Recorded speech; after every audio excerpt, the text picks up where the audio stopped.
Hi, welcome back to winemastery.co. We're going to talk about a Shiraz called ButteryFly, the Butterfly Effect Shiraz from Naked Wines. Here it comes.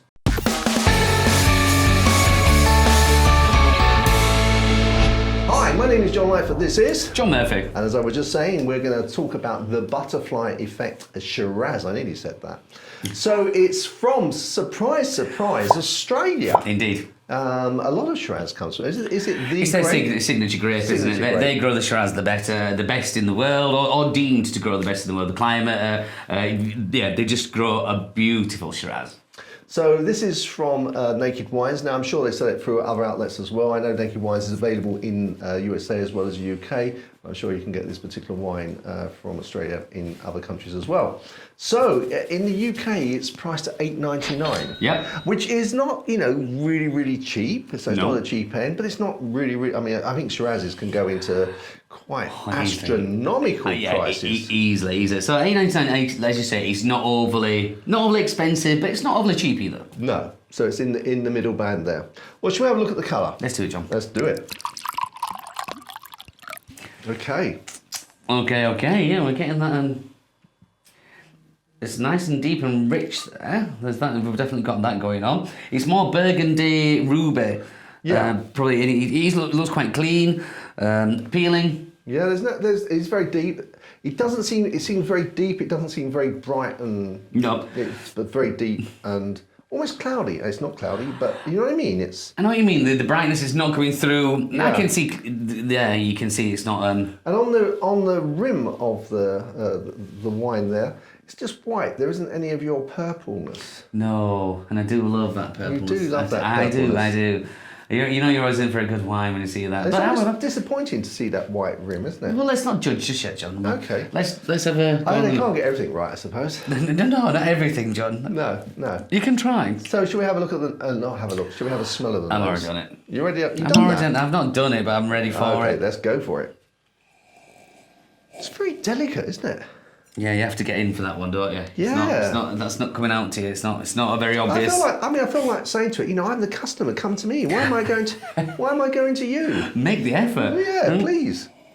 I mean, I paid $89 for you. Please. Let it, John. $8.99 is not a bad price. I think you got to wait. Well, why don't we have a little taste, and then we can go from there. And then we can judge as to whether your $8.99 was money well spent. Okay. A lot more there. A lot more. I'm really surprised at that. That's quite pleasing. Going from the nose, thinking, what's that going to be like? And then having a taste that it really exceeds expectation. Yeah.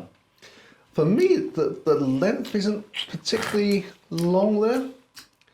I mean, as I was sort of studying what's it tasting, I was sort of very, very aware that there was a decay in the taste, the amount of taste. Yeah. The initial, it was almost like a bit of a wow factor. The initial thing was like, oh yeah, this is it. This is how a Shiraz should be in taste, and you're completely correct. That kind of nice big blackcurranty flavour in there, and juiciness, and it feels as if it's going to go somewhere. Yeah. But then it just pulls away and stops. So fairly, look. I'm enjoying the tannins are in there, which is giving it that extra kind of a bit of backbone to it. But like you say, initial flavour, nice, exciting. Then it just kind of wanes off a little bit. It's like, I think that's missing. right. For you talking about the tannin, so the fruit's there, and it's really nice, and it's climbing. The taste. Yeah, this is really nice, and this is really interesting. The tannins are really nice, and as soon as the tannins, they sort of like flick a switch, and they go. Yeah, done. Still, I'm enjoying the initial flavour. This is good. I am enjoying that, and I could sit down with this, have a book, and have a bottle, maybe half a bottle of that. No, but it would be nice. A bottle over a day. Over a day, fine. Yeah, it's not obscene. No, but still, it's lacking something in there as a Shiraz. I was going to. The first word came when you said that. The first word that came to my mind was taste.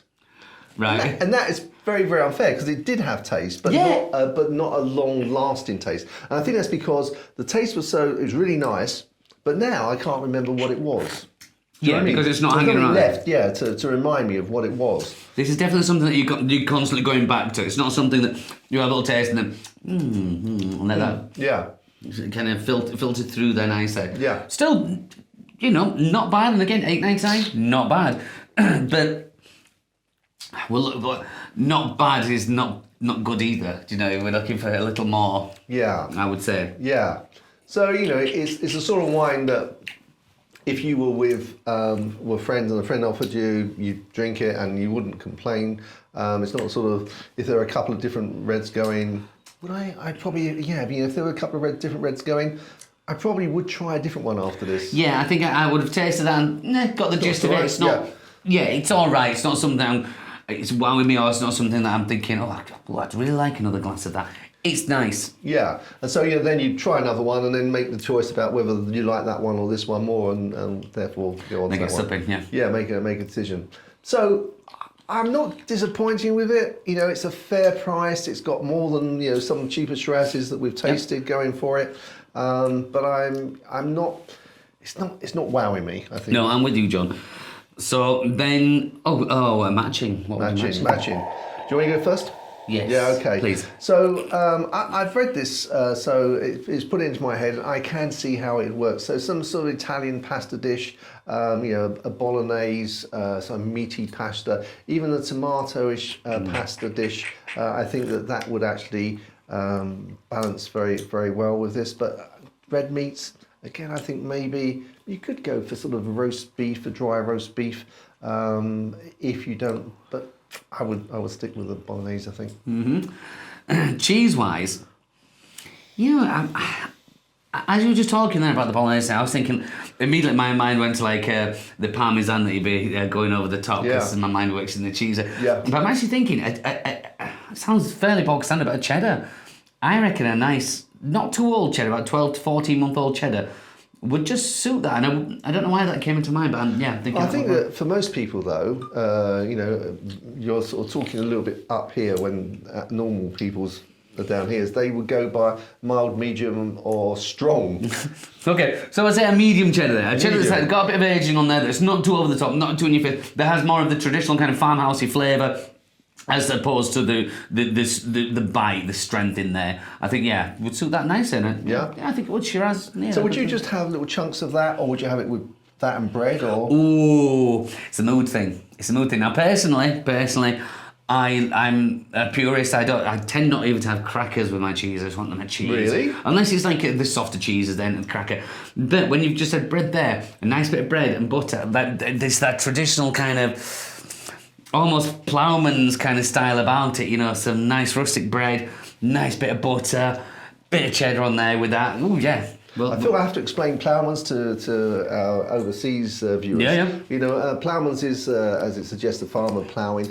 They would take a lunch typically of cheese, bread, and maybe pickled onion would be their lunch, and so that's where we get our ploughman's. Which is very, very simple, but very, very delicious. Yeah, it's a very sort of British country pub. Almost basic, isn't it? Yeah, you hardly ever go into a country pub that doesn't offer that as one of its meals or snacks. Excellent. Okay, well, I guess then we need to move on to the score. Yes. Now that is proving difficult in my head, but have you already come to one? Yeah, I'm on it. I know what I'm going for. Go. Yeah. Swings and roundabouts about this one. Price-wise, it's not the cheapest, not the most expensive. Flavour-wise, we've just said it's not bad, but also it's not good. So I feel the score on this, I would say, for me personally, is 75. Okay. I'm comparing this with a cheaper wine of a McGuigan that was £5.50, and this one is £8.99. I gave the McGuigan a 73 score. I think that this probably holds, it is better. So I'm going to give it 73 on the basis, that whilst it's better, it is still more expensive. So they're on a par in terms of value for money. Yeah, good. Very fair, John. Yeah. I like your scoring. Okie dokie. Well, we've got some more Shiraz tastings to come, so please feel free to follow the links. If you have any wines that you would like us to try, give us a shout. Drop a comment below. We'll see if we can get hold of it, and of course give you a shout out for making the recommendation. So until the next time, we look forward to seeing you there. Chin chin. Chin chin.